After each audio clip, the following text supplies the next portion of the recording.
Growing up, I was born and raised in Germantown, Maryland. The atmosphere there is way different than Indiana. I feel like it's more modernized, more city-like.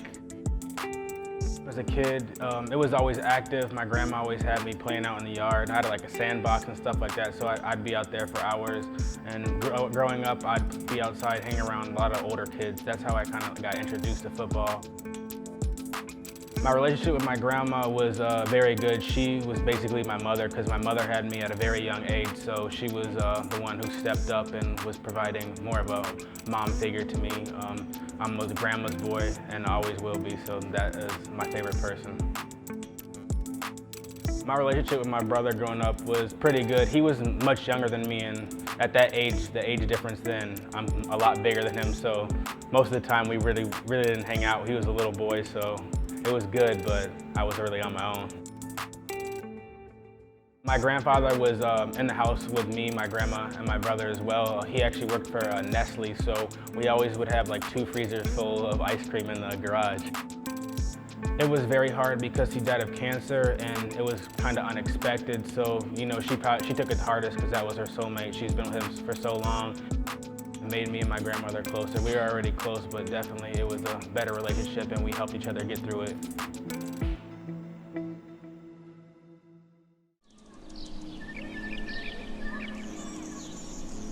So I got to Indiana we moved when I was in the middle of 6th grade, and my grandma wanted to get away and just get a fresh start.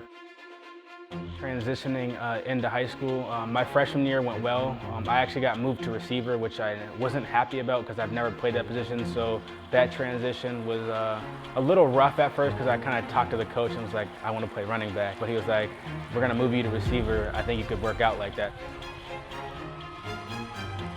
There was a lot of plays where I would only gain 10 yards, but it felt like I ran like 50 yards because I would just be zigzagging back and forth instead of getting upfield. I had a lot of energy and felt like I was elusive in the way.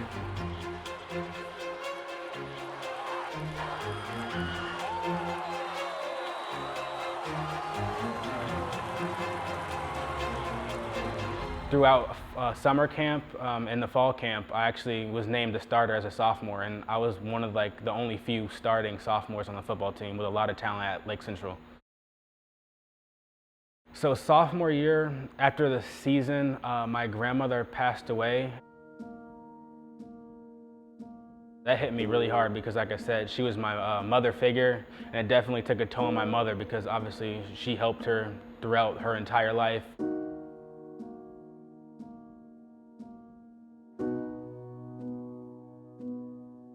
Following weeks, I noticed my mother digressed. We really didn't have a lot of food. Sometimes like the lights would be off and heat and stuff like that. So I was a high school student and I wanted to have fun, and I know high school students can get expensive, especially in the area we lived in. So I took it upon myself to tell her to take care of my little brother and herself, and I would figure it out and make it on my own. For the following couple weeks and months, I stayed from different friends' houses, and I eventually got close with my friend Collier. He actually just continued to let me sleep over, and eventually his grandmother and mother welcomed me with open arms and took care of me for a long time. You know, after a couple weeks of kind of being on my own, I would check in, and my mom just kind of felt like off, like the vibe was off because I know her, and like I was getting older, so I kind of like know what is going on. And I ended up finding something in the bathroom that had to do with drugs, so I questioned her about it, and she kind of just broke down and was telling me like she was recently on it, and it just kind of was like helping numb the pain in a way. You cannot do this, like you cannot do this. So I just tried to do everything I could to help her wean off that. It kind of fueled me on the field. I just knew I needed to go hard so I could make it in order to really take care of everybody. So I just felt like it gave me extra motivation to just go out there, do the extra work, and make plays. I was going to be a senior. My coach, Coach St. Germain, kind of said, hey, we got this kid that can play varsity. Can you take him under your wing? Austin Atkins was actually a freshman going to be a sophomore, so he was a receiver as well. So I got really close with him throughout that process, and throughout the year I was starting to go to his house after every game. They kind of knew my situation, what was going on in my home life, and I just told them in more detail, and they could really see how I felt. They had a conversation. They just ended up calling me and invited me to live with them, and Austin called me and was excited. My mom met with the Atkins actually, and she signed a waiver basically giving them kind of parental rights to be able to take me to doctors and do what was needed, because she knew that was the best thing for me at that time. That was going to be a great opportunity for me because they had obviously the mom, the dad, Aubrey, the sister, and Austin, and I just felt like with that type of atmosphere, that type of nuclear family in a way, I could just learn a lot more. His dad being a college athlete, he could help me transition to the next level in my playing career and teach me what I need to know in life.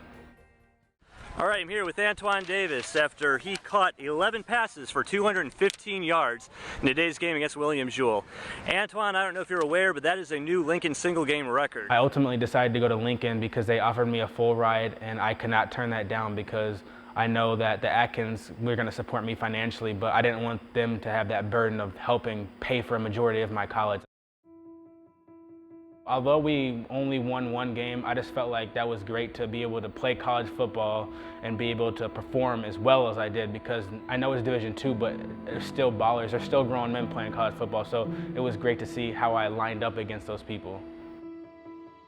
After the season, I went home for winter break. When I got back home to the Atkins for winter break, I found out from a phone call that my brother was in foster care and my mom was in and out of rehab, and I just dropped everything. I was like, holy, I gotta get this together. I just, really took that in, tried to do what I could while I was home, but I had to get back to school. When I got back to Lincoln, I kind of told my coaches what was going on, and they were really understanding. But around March, I told them I could not participate in spring ball because I needed to get a job. It's what I had to do to be able to save money for myself and help do anything I could to help my brother in foster care and help my mom get right. I thank the coaches at Lincoln for everything they did, but I told them it's in my best interest to go ahead and transfer. So I got my release papers and ended up contacting Ball State. Coach Doherty actually reached back out to me and said, hey, we have a walk-on spot, and I'm like, a done deal. So I ended up committing there and walking on. So when you have a chance like this to tell a young man that his hard work has paid off for him, there is nothing better. And we should all you guys that are walk-ons right now, that have a goal and have a desire to make this thing happen, man, it is possible. Transitioning into the summer, I was actually at my peak, hitting my best PRs and in the weight room and then on the field for speed stuff. So my coach calls me when I'm at home, probably about 4 in the evening, and I missed the call, and then he's texting me, blowing me up you need to come to the stadium, something's wrong. I'm like, am I in trouble? So I end up going there, and the whole team's there, Coach New and some coaches. So, he has us take a knee, and he's just talking to us, and then he starts describing basically me, saying somebody who's worked hard, who's earned their stripes, and basically rewards me a scholarship. Where's Antwan Davis?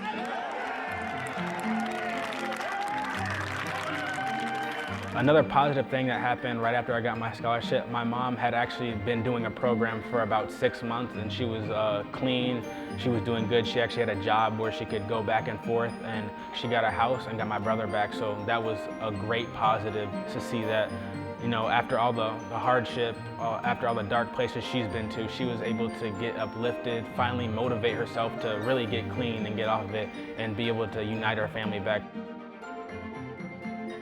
My transition from being a walk-on to being a starter really happened because the strength coach, Coach Armour, got to see what I could do in the weight room. He told the coaches, hey, this guy works hard. He can find a role in this team. I just gave the best effort possible in the workouts. Transitioning into spring ball, we get to spring ball, I'm able to show my skill set as a receiver, and I just kept climbing the depth charts.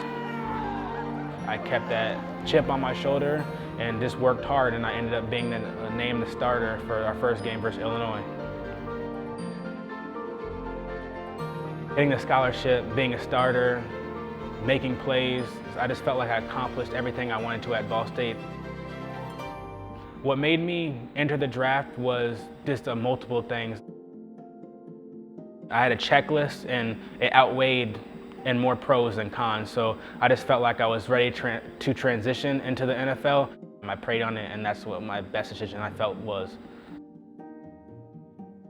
What you can expect next from me is to surprise people with the numbers I put up. You know, obviously people probably doubt me, like my stats weren't outlandish, they weren't a 1,000-yard receiver, but guess what? I made the most out of every opportunity I had, and I balled out, helped my team win a championship and a bowl game. So a lot of people that are coming out of the draft can't say that. So I just feel like I'm just gonna ball out at Pro Day, do what I have to do, and get my mind ready for the draft. He catches the ball, and it's like a running back getting it out in space because he's going to run through guys. And he's so physical when a guy's on him that he has a great job of creating space with his just strength and making some plays. And about 2 days in a row, he caught 50-50 balls on our corner in third down type situations. There's scrimmage type situations in the spring where you just kept noticing Antwan Davis. You kept noticing Antwan Davis. When an NFL team drafts me, they're going to get a hard worker. They're going to get somebody who's going to come in and day out, positive and ready to attack. I'm going to study the playbook, do whatever I can to get on the field. I don't care if I have to play special teams, do whatever. I'll do whatever to play.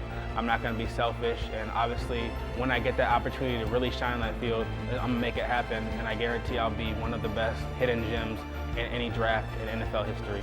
You know, came in as a walk-on and really built himself up and earned the scholarship, but by the end of it, you know, he was as good as anybody in this league.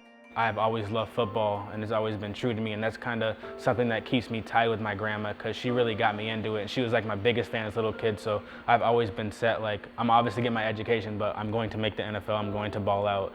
So if I could say anything to my grandma today, I would just tell her, I love you, and I hope you're proud of me.